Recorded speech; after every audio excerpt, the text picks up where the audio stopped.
My beloved family, every year for the past 10 years, I have hosted the Priest Isaac's African History Month essay competition.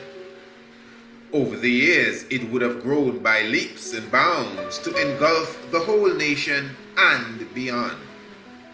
As His Excellency Marcus Mosiah Garvey has taught us, a people without knowledge of self is like a tree without roots. Internationally, wherever African people are found, the education system is not geared to teach them about the knowledge of self. This lack of knowledge of self greatly fuels the downward spiral from the womb to the tomb for many of our people. Let me remind you of the officially recognized school to prison pipeline. The African History Month essay competition has been designed to encourage and inspire the zeal in our children for the knowledge of self. The competition encourages them to research their history and heritage, then articulate it in essay form. This is a project that demands thousands of dollars just for the basic prizes, marketing, and promotion. But we are not focused on the basics. We are thinking big. We have children to save. On Sunday, the 5th of November, 2023, we of the Priest Isaac's Institute of Holistic Knowledge will be hosting the third of our annually presented Patrons Day.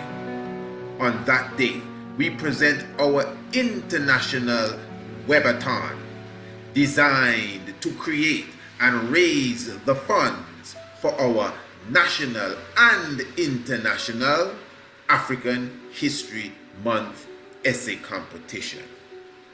To deliver a well-executed Priest Isaac's African History Month essay competition with prize-giving ceremony and banquet attached, the budget will be $26,500 United States currency.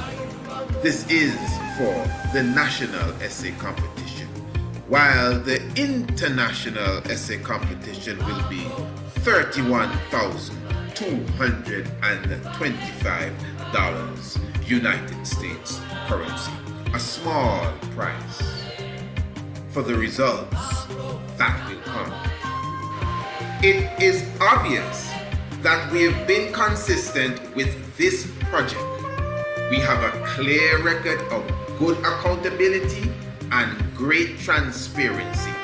So those who are well-wishers of our children should feel free to contribute to this very important and timely project. Our ultimate target on Patrons Day, the 5th of November, 2023, is $57,725. Family, we are looking for your genuine assistance in this long-running, well-respected project, Priest Isaac's Institute of Holistic Knowledge African History Month essay competition. Patrons Day, 5th of November, 2023. You can contribute via PayPal, CashApp, and via other apps. Visit our website, priestisaacinstitute.com, or email priestisaacinstitute@gmail.com. Give thanks in advance. Yes, royal family, blessed love, give thanks for your presence with us. Of course, we give thanks to the life giver and the keeper of life, Emperor Haile Selassie I. The Honorable Priest Isaac here with you on a blessed day, giving thanks for the upcoming Sabbath and just observing the showers of blessings coming down, touching the earth and just giving us joy. Yes, Royal Family, again, yes, we are all looking forward to Patrons Day. We had a wonderful reasoning previous night with the good brother Ankoma the Jed, and we were speaking of Rastafari, speaking of, theology, and speaking of many different mystic things. It was a very beautiful educational discussion. The good brother unraveled some things for us live and direct, and had us going into the research department to see for ourselves the alignments that he was making. Lord Ragal's alignment of the archetypes and the 22 different archetypes and characteristics of the hero. And the other fella, what's his name? Otto Rank. I think he had about 11 or 12 of the different alignments. So it was a beautiful program. Rastafari Round Table again in your presence. Remember, next round we're gathering for Ras the Round Table. Remember, Ras the Round Table now is really a radio and exclusive program for sure, and it will be rebroadcasted on radio and TV. So for sure, for you to get it live and direct as it is coming to you, you got to tune into Radio Anu, and of course, that is every Thursday at the hour of 8 o'clock, or you should say just after the Tiger's Nest, every Thursday after the Tiger's Nest, Radio Anu, Ras the Round Table. What I say? Every Thursday after the Tiger's Nest, Radio Anu. So family, remember, we're going to have a wonderful Ras the Round Table. Welcome to the House of Priests meets Ras the Round Table, and that will be on Sunday, the 5th of November. And remember that Sunday, the 5th of November, yes, a day to remember, is the official day 2023 of Patrons Day. Yes, Patrons Day usually is the 3rd of November. That is the day when we celebrate, of course, even the coronation of Menelik II.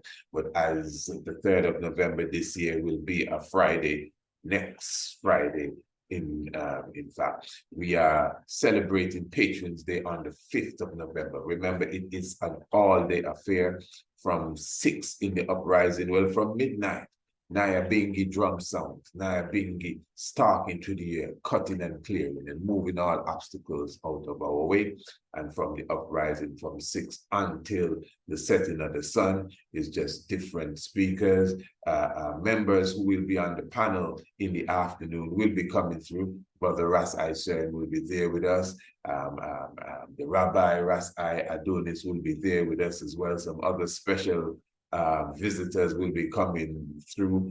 Trust me, you'll be definitely happy to hear who they are. We're going to have a very special youth university. And I myself, I have several special presentations to make throughout that day as it relates to the campaign that we are rising, as it relates to the youths, preserving the generations to come. And of course, as it relates to Greencastle Hill, Save Greencastle Hill, the Save Greencastle Hill project, Rescue Mount Anu. So there's so many things on the agenda for Sunday.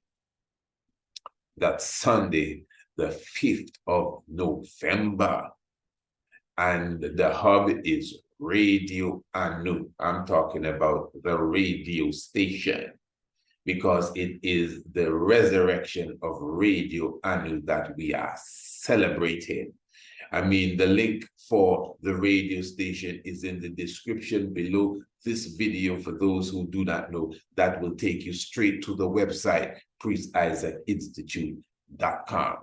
Now, we will be streaming and premiering certain aspects of the day on Radio Anu TV. That's right here on the YouTube. But for constant, to be constantly in tune with the full Patrons Day, Radio Anu, the radio station, is the place to be. And of course, the Webathon. And I'm asking, just as we said in the ad, all those who have that very same love, genuine love for the young ones and the young generation and the generations to come. I know you are preparing yourself to even contribute to the webathon and the upcoming National and International African History Month essay competition.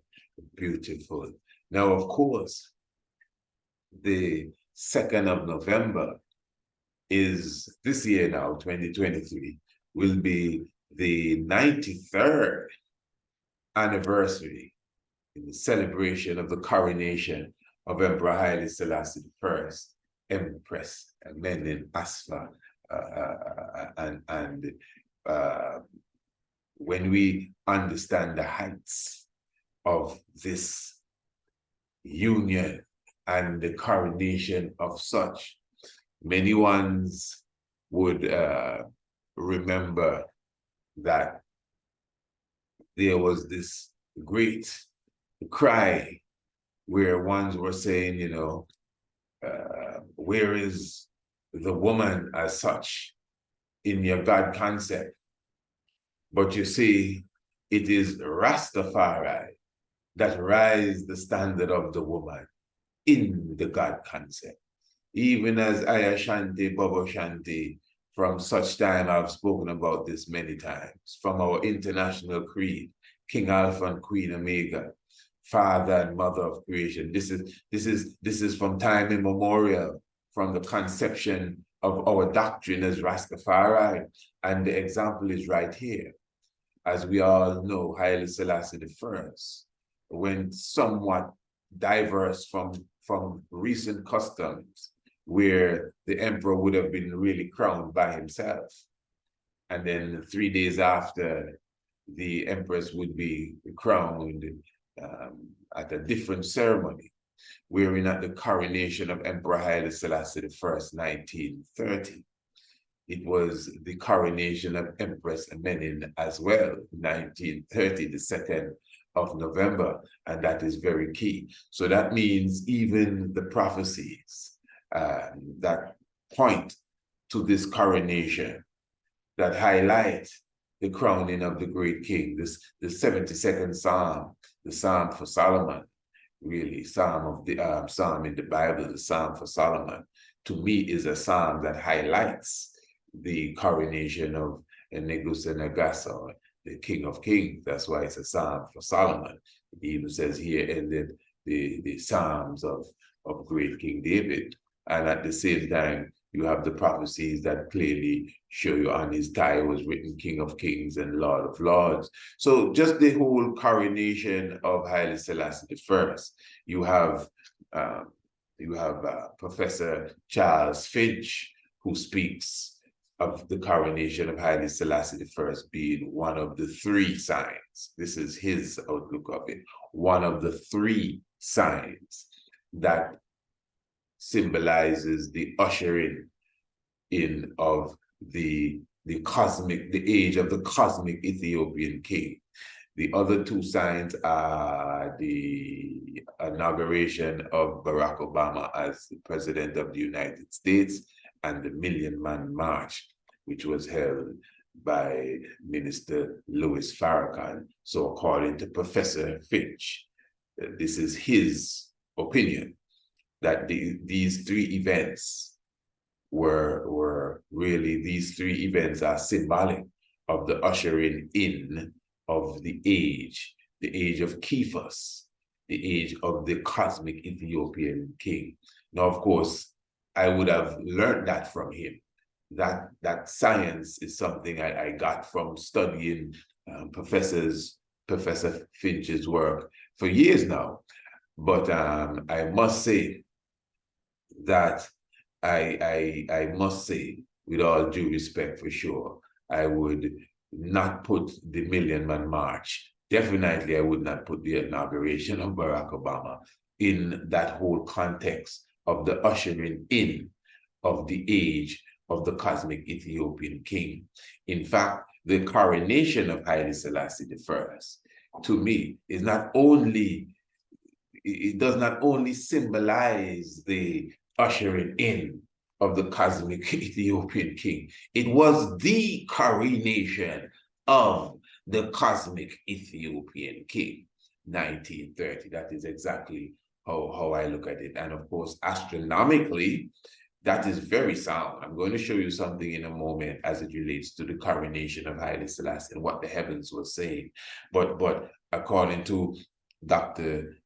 Professor Charles Finch's outlook, the astronomy is really precise, as the Kephas, the Ethiopian king in the cosmic northern celestial circumpolar constellations, is really replacing the jackal, which is Anpu, which also represents the northern polar star at the moment, Polaris. So actually that ship has already begun and has always been in motion. And of course, Anpu also represents Marcus Garvey. So that cosmic play was already historically put on the table in front of our eyes as the Anpu, the resurrector, the Olmec, the Garvey, came forth as the shining light and then pointed us to the upcoming cosmic Ethiopian age, which is ruled by Kephas, which is cosmically taking over the place of the jackal, which is exactly what we saw played in front of our eyes with the coronation of Haile Selassie I. So that is my outlook on it. And as I mentioned, the cosmic aspect of it, that is what I want to do now. I want us just to take a quick look, really, family, at what was taking place in the heavens at the time of the coronation of the emperor and the empress. And as an archaeoastronomer and still in the realms of astrotheology, I must say that just the whole teamwork dynamic was very evident when it comes to the coronation of the king and the queen. You could see it. Remember, we do the natal charts. So you could obviously see, depending on what planet, what moon, sun, depending on what constellation they may be in, and depending on how they pair up. I mean, that has a lot to do with the person, with the event, with the time, etc. And remember, on Patreon's Day, which is the 5th of November, that is Sunday, I will be doing a very special presentation entitled Your Natal Chart, the importance of knowing your natal chart. Very important conversation, reasoning. All of that is a part of Patreon's Day. That aspect will also be on Radio Anu TV. So those of you who are scoping Radio Anu TV, not television, nobody telling no light or no vision here. TV stands for telling you the truth through the vision. Radio Anu TV. So you will be able to encounter that whole reasoning there properly as we speak about the importance of your natal chart. Now, this is the 2nd of November, 1930. This is the day of the coronation of Haile Selassie and Empress Menen. This is what was taking place in the heavens. You could observe what the heavens were saying on that very day. And of course, again, when you comprehend the value of the planets, and remember, those of you who already ordered your natal chart, and of course, with your natal chart, you receive the document that we have, very colorful document, artwork prepared by the Honorable Prince Alamase, the graphic artworks. We have that document that literally shows you what planet is aligned with what constellation, and the plants that are related to them as well, plus the value and the meaning of each planet and constellation. So in other words, when you get accustomed to that knowledge, when you understand what the planets mean, for example, Mercury, Mercury represents speed. Oh, come on, priest, we're not into the Greek stuff. I've read that stuff in school about Mercury being the fastest god and he can move fast. So you're going to tell me about the planet is Mercury and it's, come on, I thought better of you, man. I'm a scholar. I thought better of you. Yeah, that's so. Yeah, but I'm a scientist. Mercury is the fastest planet. It takes 88 days to go around the sun. Listen, the Greeks didn't invent nothing here, yes, they may have taken the truth and kind of conscrewed it in many ways, and that's why you have to be wise when you enter these arena of what do you call it, science. You know, for example, that is why we make that strong distinction between ancient astronomy and astrology, even the distinction between ancient astronomy and modern astronomy as well.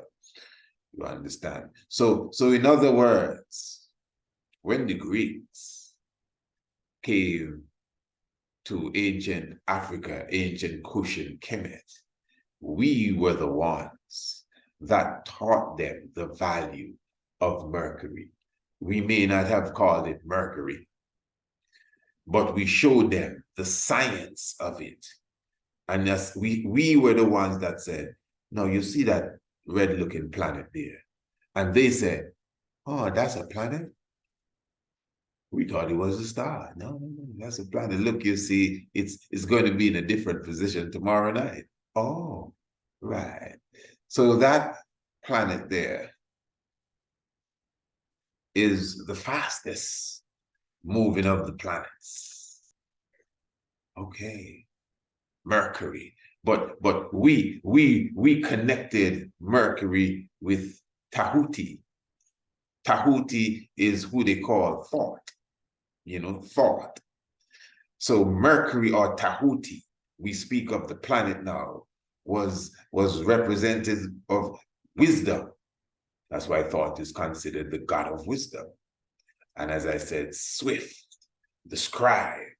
88 days to go around the sun, which is very mystic, as there are 88 constellations in the heavens. And you know, we would have done programs where the 88 just shows up in some very mystic times, even in 1988. Yeah, Black Supremacy book. So let's comprehend this again, family, that Mercury, because scientifically extremely swift, at least going around the sun, and the ancient Africans referred to it as Tahuti and connected it with wisdom. So when the Greeks came in now, they said, yeah, all right, tell you what, when we go home, we're going to invent a god. And we're going to call it Mercury, Mercurus, Marcius, whatever, however the name came about. And we're going to put some wings on his helmet too, like the bird, like the ibis, you know, and we're going to have him flying around the world, speed, because he's swift. He's the messenger, Mercury, you understand? So it is good to know the astrological meanings, but this is why you need to understand your ancient astronomical history, ancient Africa. So now what you have here, Mercury, and the sun, I mean, the sun, of course, is Ra. The sun represents, especially in ancient astronomy, determination and the willpower.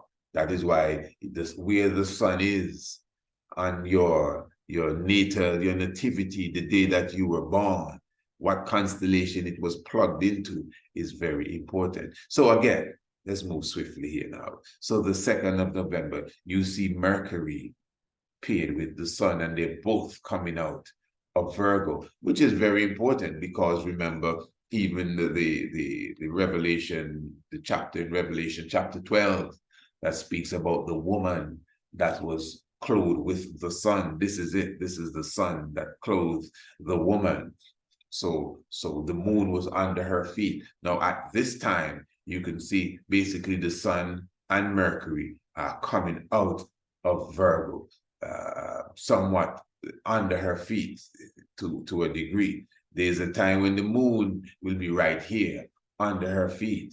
There's a time when the sun appears to be in her womb, which would have been like a month or so prior to this day, the 2nd of November. Follow me good, eh? So at the time of the 2nd of November, at the time of the coronation of Haile Selassie Empress Menen, you have both Mercury and the sun appearing as if they're coming out of the womb of Virgo. That is very deep. That's how the science goes. And then now, also equally important, you have the Venus now which is a very interesting planet because, as you know, the ancient Olmecs and the Mayan people saw Venus as a war planet.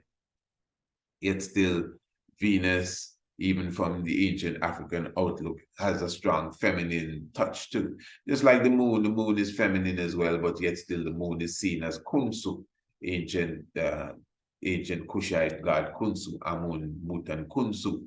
So Venus, as she's called, which is related to Het Heru, which is Hathor now, feminine again, is inside, literally inside of the mouth of the scorpion. And this is back to Revelation 12. Remember, Revelation 12 speaks of the woman in the heavens. She was clothed with the sun, and the moon was under her feet. That's astronomy.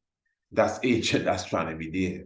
Remember, Revelation says that in front of her, there was this great dragon ready to devour the man-child that would have been born from her womb. So the man-child that comes out of her womb is the sun, and really all of these planets and the moon, etc. And really, when the sun comes out of Virgo, the woman, the sun, and all the planets and the moon will go into the next constellation, which is Libra, the scale. Remember, Revelation 12 clearly says that the woman that was pregnant with this man-child was a man-child that was supposed to rule all nations. So the scale obviously is a symbol of rulership. The scale is a symbol of justice, the judicial system, weight and balance.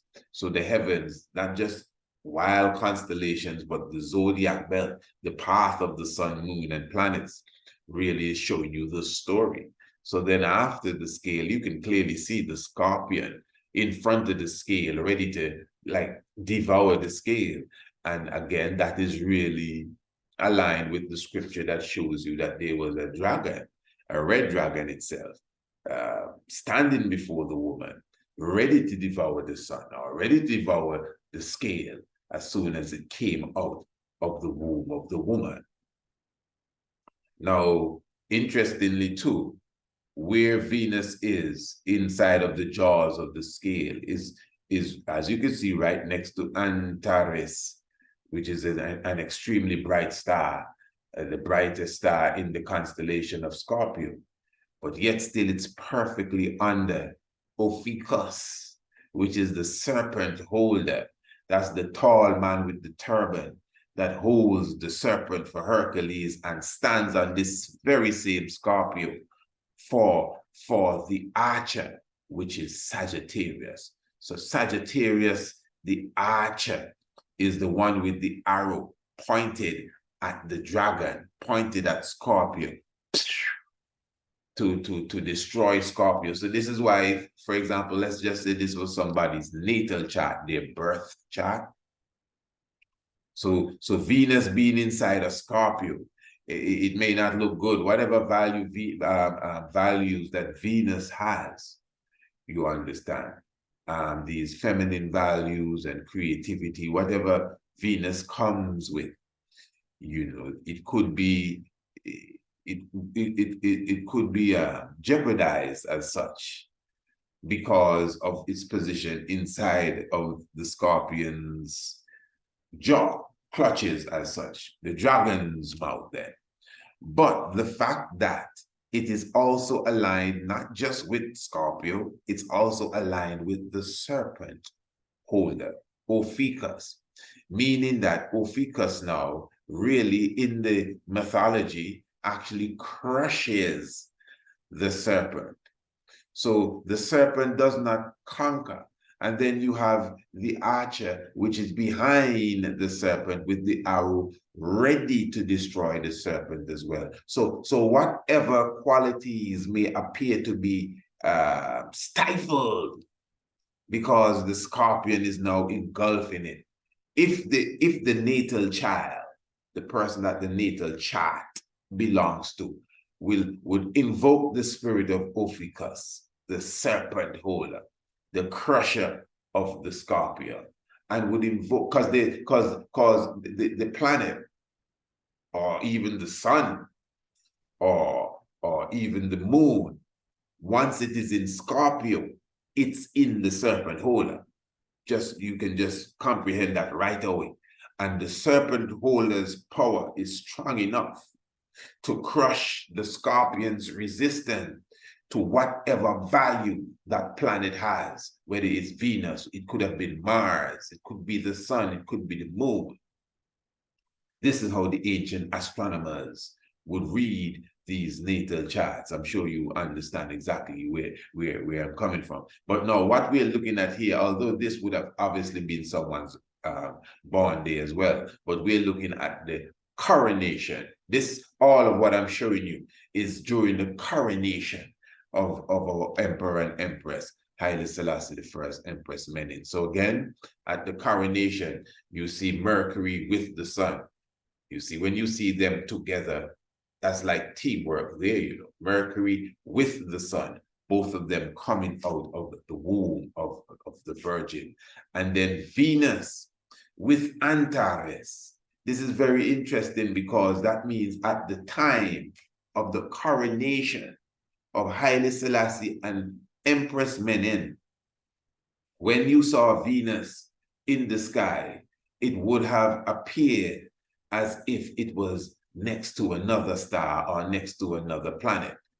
But it was next to, apparently, obviously, to another star, which is Antares. So you could just imagine the spectacle that would have been seen in the heavens, how beautiful it would appear during the time of the coronation of Haile Selassie I, the night sky, seeing Venus directly next to Antares. It looks like a couple again. You see it? If you notice the teamwork, the sun and Mercury, teamwork coming out of the Virgo. Very good. Now, what is interesting is that Saturn, and this is key to a position, Saturn now, which stands for higher intelligence, that's Saturn. Everybody knows that Saturn is the majestic planet, the Lord of the Rings. And Saturn now is right in front of the cranium of Sagittarius. I must say, you know, where Saturn is at the coronation of the emperor and the empress is where the sun would have been in my natal chart reading. At the time that I was born, the sun was just right there kissing basically the forehead of Sagittarius, the one that comes with the bow and arrow. Because remember, Revelations chapter 12 actually says again that the dragon stood before the woman to devour her man-child. But Revelation 6, I think it is, speaks of when the first seal was opened and one came on the white horse and he was given a bow. Obviously, he had to have been given arrows, and he was also given a crown. What was he given? A crown. A crown, and he went forth conquering and to conquer. So that's the conquering lion. You know, some religions mark that as the Antichrist, but I don't want to get into that theology right now, but that's the conquering lion there. But that is represented by Sagittarius. Now, although the Greeks draw Sagittarius as a half man and half horse, in the constellation, it doesn't appear so at all. You know, that's just the Greek drawing, the Greek rendition. But it is a man, a full man, with the bow and the arrow pointed at Scorpio.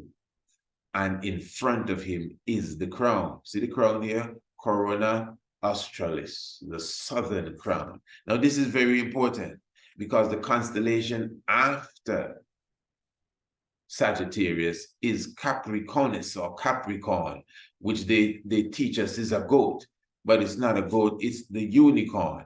You see the one long horn here. So what it represents now is the horse from Revelation. Remember, Revelation is telling us that the whole story is in Revelation, you know, from the woman clothed with the sun. Where was the woman that was clothed with the sun? She was in the heavens. You look up, she's in heaven, the heavens. That's what it means, the firmament. She was clothed with the sun. This is astronomy now. The moon was under her feet. This is to tell you what time of the year it was, all of that, or the time of the month. And she was in travail, ready to deliver a man-child, which represents the sun, which represents the passage of the sun. And this man-child was to rule all nations. That's why the next constellation is the scale, Libra. But in front of the woman now was the great red dragon, that's Scorpio. You understand? So the whole story is in the zodiac belt. That's my point. That's why Revelation 6 says that when the seal was opened, there was one that came out on a white horse, and he was given a bow and an arrow. I mean, it's clear as crystal. Sagittarius has the bow and the arrow. Revelation says he was given a crown. Sagittarius has the crown. I mean, it's all here. The Greeks may have a different little rendition to it, but we know what's going on. And he came on the white horse, which is Capricorn. And what I'm saying now, in front of the same Sagittarius, remember Sagittarius represents the king with the crown now. The king with the crown. In front of him is that orb of wisdom, that light of higher intelligence and higher consciousness. That's why the cannabis is the plant of Saturn. All of that is in our catalog too. Saturn is right in front of the forehead of he who is to be crowned. Who has the crown? Look at here. There are only two crowns in the heavens, the northern crown and the southern crown. The northern crown and the southern crown. The southern crown is for Sagittarius, and the northern crown is just above Sagittarius, which is for Hercules. So you have the northern crown and the southern crown, basically in the same, similar, what you would call time zone of the heavens. Imagine that, and there are only two of them. And the two of them are linked with a trinity of constellations, being the serpent holder, Hercules, and Sagittarius, as the three of them are doing the same work, destroying the scorpion and killing the serpent. And I know many of you have already been through these classes and understand exactly what I'm talking about, but I'm just highlighting it for those who may not know, especially when we have to explain that all of this is connected with the coronation of Haile Selassie. So again, remember, that after the coronation of Haile Selassie, the dragon was right there, because the coronation, outside of the literal birth of the king, the coronation is very symbolic of that birth to you, because the woman that was in travail represents Ethiopia. She was the woman in travail, ready to bring forth a new dynamic, to usher in the cosmic Ethiopian king, the age of the cosmic Ethiopian king. But the Pope of Rome and Mussolini, the year before, 1929, when they signed that pact with Gaspia, I can't remember the name of the pact, but that technically made the Vatican a city-state. Yeah. So the year before the emperor was crowned, they kind of ratified the real powers for the Pope. That is the dragon standing before the woman who was ready to deliver the man-child, because everybody know the man-child is about to be born. Remember, the king and the empress were emperor and empress before the coronation. 7 months before the coronation, they were already emperor and empress. So even the coronation was something that was planned and everyone expected it. It's the coronation, So even before the literal coronation, you have Mussolini and Rome putting themselves in a position theologically and geopolitically. And that is why they thought themselves to be in the right when they attacked Ethiopia in 1935, 1936. So that's the dragon here, the scorpion, trying to devour the man-child. Look at there, choking him off right in the neck. Yeah, because Antares is actually at the neck of the scorpion. Yeah.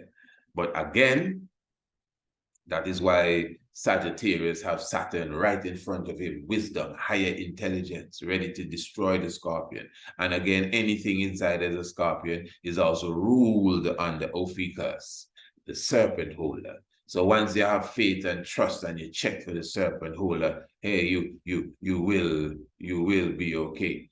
You know. So again, understanding the heavens, even when it comes to the constellations thereof, the other planets, for example, now Mars was in Kepra at the time. Kepra, of course, is resurrection. Kepra, what they call Cancer the crab, but Kepra is really resurrection. You know, Mars, which is the god of war, the god of strategic offense, was in Kepra. So this is symbolic of resurrection. The energy is Mars. The energy of Mars is war and strategic offense. It's plugged in to the energy of resurrection. So it's time for it to rise, and all of that took place after the coronation. What is interesting here too, Jupiter is lodged in the constellation that represents, you know, communication and teamwork, and that's Gemini, he and she. Remember, all of this is happening at the coronation. Gemini represents he and she, male and female, Hu and Sa, or Shu and Tefnut. And Jupiter is right there in Gemini, but it's not just Jupiter now. Let me show you something here. Let me make sure I have this correct. Okay, Neptune is in Leo. Pluto is right here with Jupiter. So these two planets are together at the time of the coronation of the emperor and empress. And both of them are together in the constellation that represents the father and the mother, which is Shu and Tefnut. Now, of course, the Greek rendition is showing you two little boys. You don't know we born plenty fire and that, you understand. So here you see again another section of immense coupling, teamwork, where these two planets, Jupiter, Pluto, together, whatever their values are, can't go into everything right now in the interest of people time too. But again, just like the Sun and Mercury were together coming out of Virgo, you understand, Venus and Antares were together inside of the Scorpio. And then now you see Jupiter and Pluto together, and really together, one on top of the other kind of stuff. And they're inside of that constellation that has to do with the unity, male and female, king and queen. And let's not take away from the presence of Mars at the time of the coronation, because being the god of war, a pediment, became very, very important at this time. Now you can see where Mars is. Mars is over that famous area known as the Beehive Cluster, you know. Remember the Beehive Cluster? Just the other day, the Beehive Cluster was big in the news, astronomical news, with specific, I think it's Venus and Mars was passing over the Beehive Cluster. The Beehive Cluster represents what is known as the sheepfold as well. It represents the congregation of the Most High there. That is why you see the lion defending it. So Mars, the god of war, really passing over the Beehive Cluster, as it's called in astronomical term, is a very, very deep thing. And all of that is happening during the time of the coronation of Emperor Haile Selassie I. Yeah, and as I said, even Neptune is inside of Leo the lion. And Neptune, again, being what they consider the watery planet. And again, all of these planets have their own value and their own energy. And Uranus as well was where the moon was in Pisces. Now, what's interesting here, again, You see where the moon is here at the time of the coronation of the king? That is where the sun is during the 21st day of March, the time of spring. So where the moon was at the coronation of the emperor and the empress is actually where the sun would be on the 21st day of March during the time of the spring equinox. So I mean, this is deep ancient astronomy. It may look simple to some, but we're talking about the King of Kings. One thing you know, when it comes to me, when we're talking about the King of Kings, we don't have no time to play with nobody. You know, and when it comes to the King of Kings, anything that looks dynamic is dynamic. And obviously you could see that the heavens definitely was declaring the glory at the coronation even of Emperor Haile Selassie I. Yes, royal family. So give thanks for the coronation, the 93rd anniversary of the coronation of Haile Selassie I. And of course, we are celebrating even the coronation of Emperor Menelik. Remember, as I said, you know, royal family, we're talking about the 5th of November. I'm looking forward to each and everyone being in the house with us from the full, for the full event, from 6 in the uprising, on Radio Anu. Remember, Radio Anu, Priest Isaac's Institute of Holistic Knowledge, priestisaacinstitute.com. The link is in the description below the video. Just go and check out Radio Anu and see exactly what is taking place. And remember, on that day, we have different guests, different speakers, different visitors. We're going to have special offers. And for sure, keep in mind that on that day, we will be having the webathon. So I'm looking for everyone to contribute to the webathon. If you don't fully get the idea yet, in a moment, I'll be giving you a better understanding once more of exactly what the webathon is all about. And remember the special that we have been promoting as it relates to the Ancient Astronomical Natal Chart Reading. Remember, when Patrons Day comes to an end, that offer will come to an end, and the natal chart reading will return to its original price. So between now, we don't have to wait until Patrons Day. Between now and Patrons Day, in fact, it's better that you order your natal chart now, because a lot of people are ordering their natal chart, let me just tell you, and it takes a lot of time and a lot of work. So the earlier you order your natal chart, you're gonna get pushed to the front of the line, because you know it takes between 7 to 14, in some cases 21 days to prepare that natal chart. It's a very serious natal chart we put together. I'm not afraid or ashamed to say there's nothing like it nowhere else. Believe me, it's like a totally new thing. In fact, it's so different, I might even have to call it something else, because what other people call natal charts are not even nearly close. And I mean, you would have seen me present my own natal chart. I'm not trying, it's not brag or boasting, I'm just telling you the truth. This is the field that I'm in. There's no duplicate of anything. Maybe if there is, I don't know, where we give you a precise and concise and comprehensive reading of the day, the moment you were born.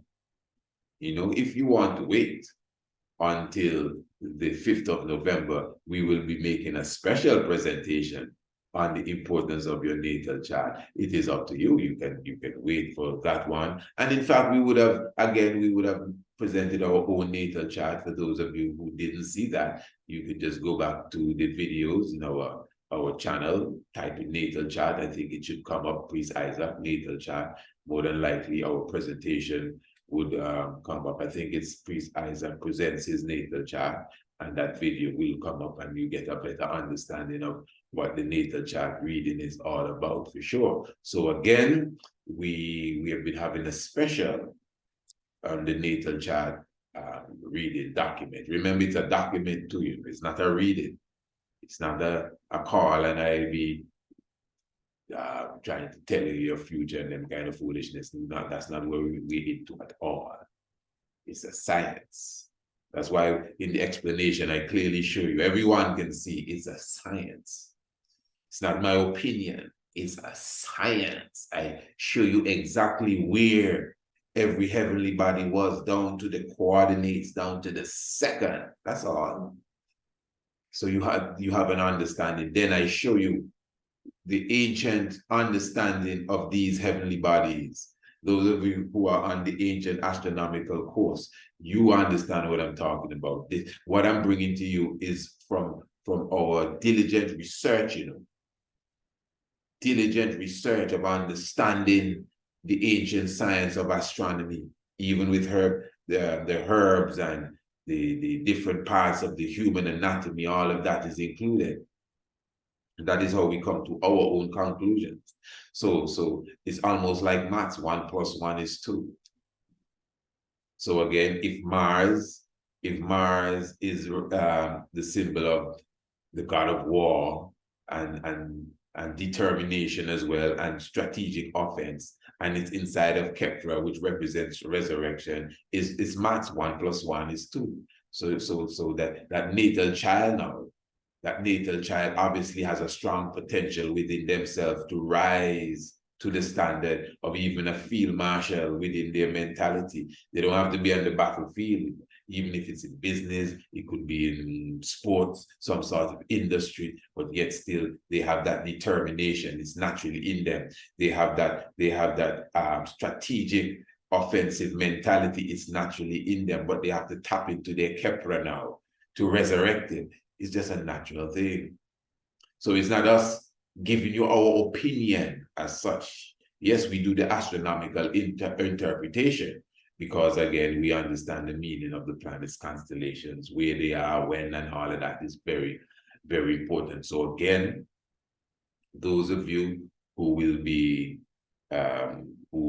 ordering your natal chart, for sure, before the end of Patreon's Day. So you have the whole of Patreon's Day too, before it goes back to that regular price.